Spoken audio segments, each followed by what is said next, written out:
Good evening. Thanks for joining us on the news at 8. Today, the 14th day in the month of January 2022.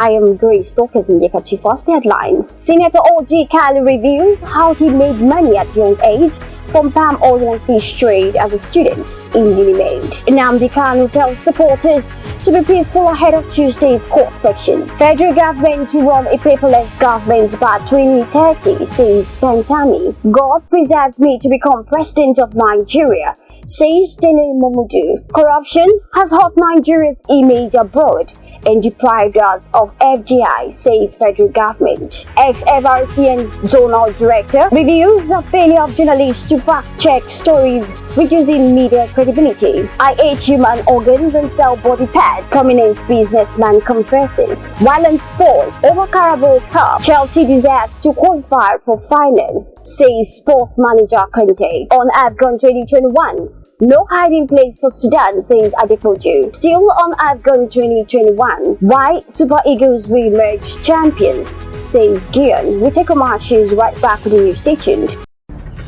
ABN is at it again. It's time for the Reversible and Political Leadership Project evidence in Nigeria. Get ready for the most detailed online TV and radio program tagged Operation Show Your Project. Operation Show Your Project. Showing every Thursday 11 a.m. on ABN TV and radio. Operation Show Your Project is the authentic platform for all elected and appointed leaders in politics at all levels to showcase their accomplishments within the period in office. For project documentation and production, contact us today on 0816-634-7017. On 0816-634-7017. Operation Show Your Project comes up every Thursday at 11 a.m. on ABN TV and radio. Be part of the testimony.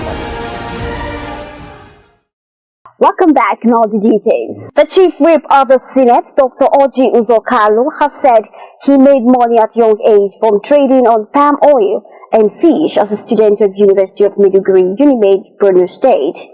Speaking on a Rise TV breakfast show monitored by ABN TV on Thursday, O.G. Kalu, former governor of Abia State, said he discovered that palm oil was lucrative in Maiduguri, a situation that made him buy the product from the eastern part of the country to sell in Maiduguri during the holidays. Nnamdi Kanu, leader of the indigenous people of Biafra IPOB, has appealed to his supporters to conduct themselves in a peaceful manner during his next court appearance on January 18th. Kanu is standing trial on charges bordering on treasonable felony, admonishing his supporters in a statement issued by his lead counsel Ifeanyi Ejiofor. The IPOP leader said they should be civil in their conduct and comportment. The federal government is targeting 2030 to migrate all government paper activities to paperless ones. The Minister of Communications and Digital Economy, Isa Ali Ibrahim Pantani, disclosed this in Abuja during the Champion Day and closing of 2021 Service-Wide Capacity Building Program on e-government. Dele Momodu, journalist and publisher of Aviation magazine, says he has been preserved by God to become Nigeria's president. Momodu said this on Thursday during an interview on China's television. Earlier, Momodu declared his 2023 presidential interest when he met with Ayocha Ayu, chairman of the People's Democratic Party (PDP), at the party headquarters in Abuja. The federal government says there is a need to put in more effort in redeem Nigeria's image, which has been hurt by corruption. Boss Mustafa, secretary to the government of the Federation, said this on Thursday while inaugurating the 23-member board of the Economic and Financial Crimes Commission (EFCC).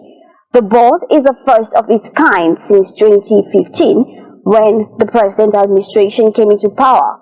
Addressing the board members, Mustafa encouraged them to put in their best to support the federal government's fight against corruption. Former Southeast Zonal Director of Federal Radio Corporation of Nigeria and lead trainer in U.S. Consulate Project and Fact-Checking, Ken Ike Okere, has said failure of journalists to conduct fact-checking on their stories before sharing with the consumers has reduced the credibility of the media. Speaking with ABN TV on Friday shortly after a two-day training for journalists in Abia on fact-checking, Mr. Okere said that subjecting content to test or fact is the only thing that differentiates the journalist from a fiction writer. Aminu Baba, a prominent businessman dealing in cars and other vehicles at Amici Motors Gusu, Zamfara State, has opened up on his nefarious activities. Baba, who was arrested by the police, confessed to eating and selling human parts to some unknown persons. He was arrested last week over the killings and dismemberment of a 9-year-old boy in Gusu. While in sports, Antonio Conte has said Chelsea deserved to qualify for the final of the Carabao Cup at the expense of Tottenham. HotSpot revealed that Chelsea progressed into the finals 3-0 on aggregate after beating Spurs 1-0 in the second leg on Wednesday night.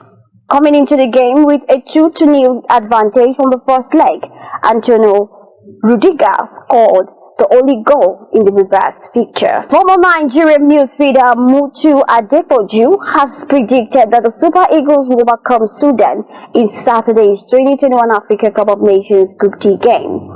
Adepoju stated this in an interview with Brila FM, where he revealed that there will be no hiding place for the Sudanese team. Former Black Stars of Ghana forward Asamoah Gyan has disclosed that the Super Eagles stand the chance of winning the 2021 Africa Cup of Nations. Gyan made this known during the AFCON coverage on Super Sport, where he was a guest.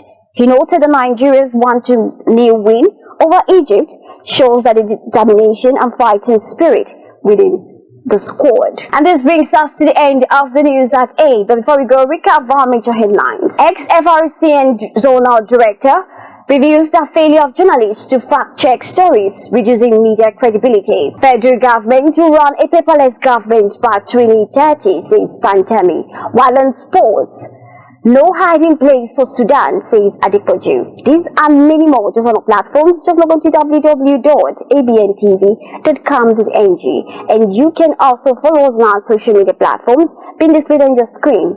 I am Grace Dorcas Mika. Please on my trust. Stay safe.